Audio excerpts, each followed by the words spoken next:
श्री गुरुभ्यो नमः। हरिः ओम्। शुक्लाम्बरधरौ विष्णुं शशिवर्णं चतुर्भुजं प्रसन्नवदनं ध्यायेत् सर्वविघ्नोपशान्तये। गुरुर्ब्रह्मा गुरुर्विष्णुः गुरुर्देवो महेश्वरः गुरुर्साक्षात् परब्रह्म तस्मै श्रीगुरवे नमः। सरस्वती नमस्तुभ्यं वरदे कामरूपिणी विद्यारम्भं करिष्यामि सिद्धिर्भवतु मे सदा। ध्यानं पीताम्बरं करविराजितशङ्खचक्रकौमोदकी सरसिजं करुणा समुद्रं राधासहायमतिसुन्दरमन्दहासं वातालया एष मनिशं हृदि भावयामि। ओम नमो भगवते वासुदेवाय। ओम श्री कृष्णाय परब्रह्मणे नमः। अथ प्रथमं दशकं श्री भगवन्महिमानुवर्णनम्।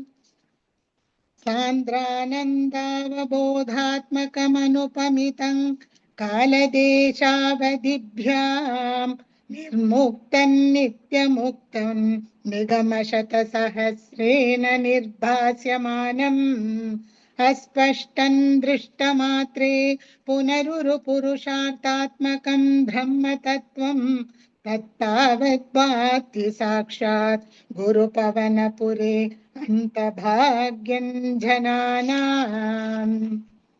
एवं दुर्लभ्य वस्तुन्यपि सुलभतया हस्तलभ्ये यदन्यथ तन्वा वाचा धिया वा भजति बथ जनः क्षुद्रतैव स्फुटेयम्।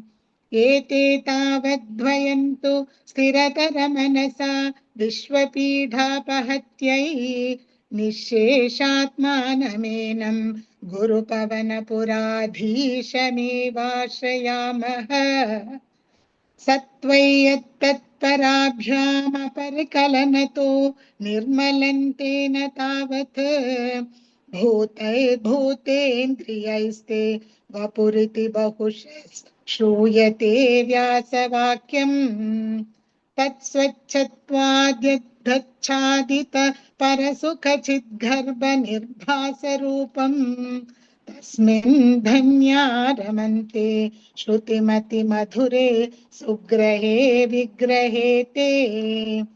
निष्कम्पे नित्यपूर्णे निरवधि परमानन्द पीयूषरूपे निर्लीनानेकमुक्तावलिशुभगतमे निर्मल ब्रह्म सिन्धौ कल्लोलोलासतुल्यं खलु विमलतरं सत्त्वमाहुस्तदात्मा कष्माणो निष्कलस्त्वं सकल इति वचस्त्वत्कलास्वेव भूमन्। निर्व्यापारोऽपि निष्कारणमजभजसे यत्क्रियामीक्षणाख्यां तेनैवोदेति लीना प्रकृतिरसति कल्पापि कल्पाधिकाले। तस्या संशुद्धमंशं कमपि तमतिरूढायकं सत्त्वरूपं सत्त्वं धृत्वा दधासि स्वमहिमविभवा कुण्ठवैकुण्ठरूपम्। तत्ते प्रत्यग्रधाराधर ललितकलायावली केलिकारम् लावण्यस्यैकसारं सुकृतिजनदृशां पूर्णपुण्यावतारम्। लक्ष्मी निःशङ्कलीलानिलयनममृतस्यन्द सन्दोहमन्तः सिञ्चत्सञ्चिन्तकानां वपुरनुकलये मारुतागारनाथ। कष्टाते सृष्टिचेष्टा बहुतर भव खेदावहा जीवभाजाम् इत्येवं पूर्वमालोचित मजितमया नैव मध्याभिजाने। नो चेज्जीवा कथौ वा मधुरतरमिदं त्वद्वपुश्चिद्रसार्द्रम् नेत्रैः श्रोत्रैश्च पीत्वा परमरससुधा बोधि पूरेरमेरन् नम्राणां सन्निधत्ते सततमपि पुरस्तैरनभ्यर्थितान् नभ्यर्तान् कामानजस्रं वितरसि परमानन्दसान्द्राङ्गतिं च इत्तन्निःशेषलभ्यो निरवधिकफलः पारिजातो हरे त्वं क्षुद्रन्तं चक्रवाटी ध्रुममभिलषति व्यर्थमर्तिव्यर्जोऽयम् कारुण्यात् काममन्यन् ददति खलु परे स्वात्मतस्त्वौ विशेषात् ऐश्वर्यादीशतेन्ये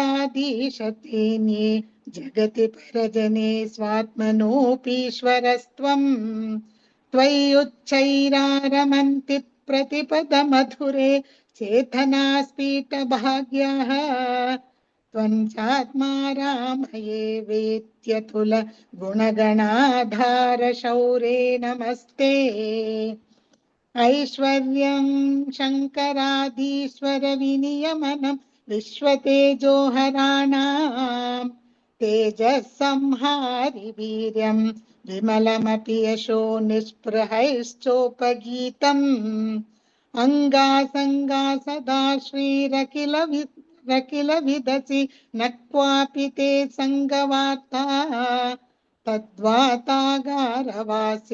मुरहर भगवत् शब्द मुख्याश्रयोऽसि इति श्रीमन्नारायणीये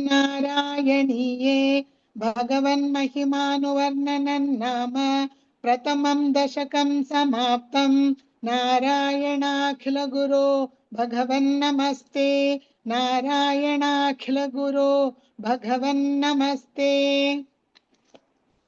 अथ द्वितीयं दशकं श्रीभगवद्रूपवर्णनम् सूर्यस्पर्धिकिरीटमूर्ध्वतिलक प्रोद्भासि पालान्तरम् कारुण्याकुलनेत्रमार्द्रहसितोल्लासं सुनासापुटम् गण्डोद्यन्मकराभकुण्डलयुगं कण्डोज्ज्वल कौस्तुभम् भद्रोपौवनमाल्यहारपटल श्रीवत्सदीप्रं भजे केयूराङ्गदकङ्कणोत्तममः रत्नाङ्गुलीयाङ्कितः श्रीमद्बाहु चतुष्कसङ्घटगधा शङ्खारि पङ्केरुहाम् काञ्चित् काञ्चन काञ्चिलाञ्चितलसत् पीताम्बरालम्बिनीम् आलम्बे विमलाम्बुजद्युतिपदां मूर्तिं तवार्तिच्छिदम् यत्रैलोक्यमहीयसोऽपि महितं सम्मोहनं मोहनात् कान्तं कान्तिनिधानतोऽपि मधुरं माधुर्यधुर्यादपि सौन्दर्योत्तरतोऽपि सुन्दरतरं त्वद्रूपमाश्चर्यतोऽप्याश्चर्यं भुवनेन कस्य कुतुकं पुष्णाति विष्णो विभो तत्तादृङ्मधुरात्मकं तव वपुः सम्प्राप्य सम्पन्मयी सा देवी परमोत्सुका चिरतरन्नास्ते स्वभक्तेष्वपि तेनास्यावत कष्टमच्युत विभो त्वद्रूपमानोज्ञक प्रेमस्थैर्यमयाद चापल बलात् चापल्यवार्थोदभूत् लक्ष्मीस्तावकरामणीयकहृतै वेयं परेष्वस्तिरेत्यस्मिन्नन्यदपि प्रमाणमधुना वक्ष्यामि लक्ष्मीपते एतद्ध्यानगुणानुकीर्तनरस सक्ता हि भक्ता जनाः तेष्वेषा वसति स्थिरैव दयित प्रस्तावदत्तादरा एवं भूतमनोज्ञता न वसुधा निष्यन्द सन्दोहनम् त्वद्रूपं परचिद्रसायनमयं चेतोहरं शृण्वताम् सद्यः प्रेरयते मतिं मदयते रोमाञ्चयत्यज्ञकम् व्यासिञ्चत्यपि शीतबाष्पविसरैः आनन्दमूर्च्छोद्भवैः एवं भूतदया हि भक्त्यभिहितो योगः स योगद्वयात् कर्म ज्ञानमयात् वृषोत्तमतरो योगीश्वरैर्गीयते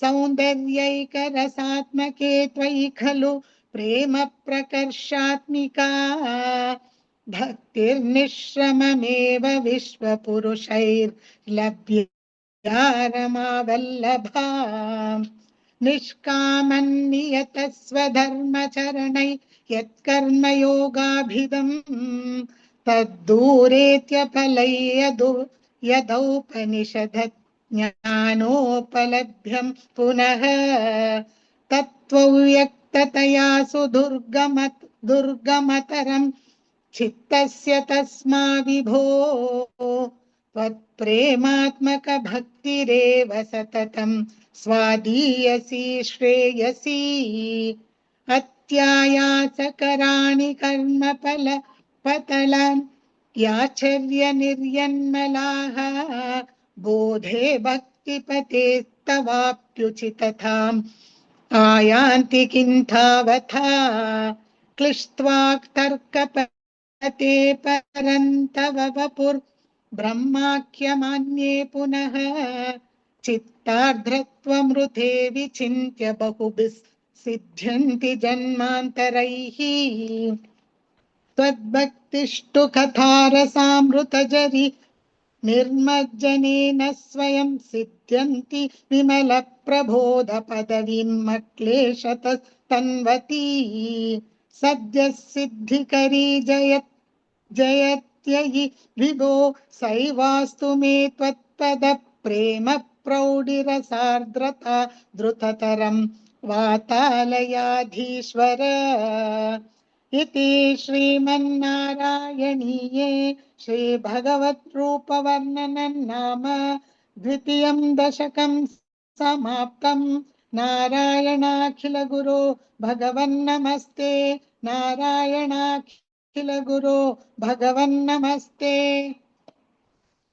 अथ तृतीयं दशकं भक्तस्वरूपवर्णनं भक्तिप्रार्थना च पठन्तो नामानि प्रमदभरसिन्धौ निपतिताः स्मरन्तो रूपन्ते वरद कथयन्तो गुणकथाः चरन्तो ये भक्ताः त्वयि खलु रमन्ते परममुन् अहं धन्यान् मन्ये समधिगत सर्वाभिलषितान् गदक्लिष्टं कष्टं तव चरणसेवारसबरे विनाशक्तं चित्तं भवति बत विष्णो कुरु दयां भवत्पादाम्भोज स्मरणरसिको नाम निवहान् अहं गायं कुहचन विवत्स्यामि विजने कृपा ते जाता चेत् किमिव न किलभ्यन् तनुभृतां मदीय क्लेशौगं प्रशमन दशानां कियती न के लोकेऽस्मिन् निशमयि शोकाभिरहिताः भवद्भक्ता मुक्ताः सुखगतिमासक्ता विदधते मुनि प्रौढारूढ जगति खलु गूढात्मगतयः भवत्पादाम्भोजस्मरण विरुजो नारदमुखाः चरन्ति शस्वैरं सतत परिनिर्भात परचित् सदा आनन्दाद्वैतं प्रसर परिमग्ना किमपरम् भवद्भक्तिस्पीठा भवतु मम सैव प्रशमयेत् अशेषक्लेशौ गह्न खलु हृदि सन्देहकणिका न चेद्यासस्योक्तिस्तव च वचनन् नैगमवच भवेन्मिथ्यारत्या पुरुषवचन प्रायमखिलम् भवद्भक्तिस्तावद् प्रमुखमधुरा त्वद्गुणरसात् किमप्यारूढा चेत् किल परिताप प्रशमनी पुनश्चान्ते स्वान्ते विमल परिबोधोदयमिलन् महानन्दाद्वैतं द्वैतं दिशति किमथ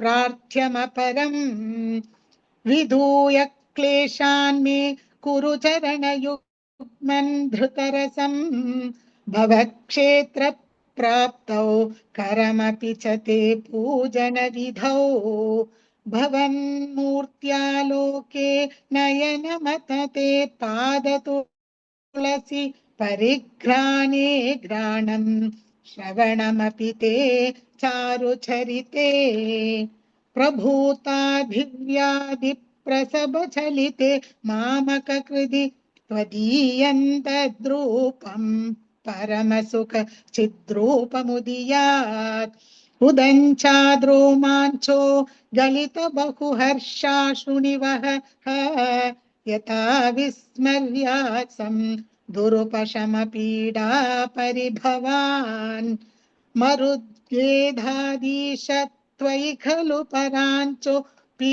सुखिनः भवत्स्नेही सोऽहं सुबहु परितप्ये च किमिदम् अकीर्तिस्ते मा भूद् वरद गदभारं प्रशमयन् भवद्भक्तोत्तंसं झटिति कुरु मां कंसदमनम् किमुक्तैर्भूयोभिस्तव हि करुणा यावदुदीयात् तावदेव प्रहितविविधार्थ प्रलपितः पुरक्लृप्ते पादे वरद तव नेष्यामि दिवसान् यथा शक्तिव्यक्तन् मतिनुति निषेवा विरचयन् इति श्रीमन्नारायणीये भक्तिस्वरूपवर्णनं नाम भक्तिप्रार्थना चेति तृतीयं दशकं समाप्तम् नारायणाखिल गुरो भगवन्नमस्ते नारायणाखिल गुरो भगवन्नमस्ते।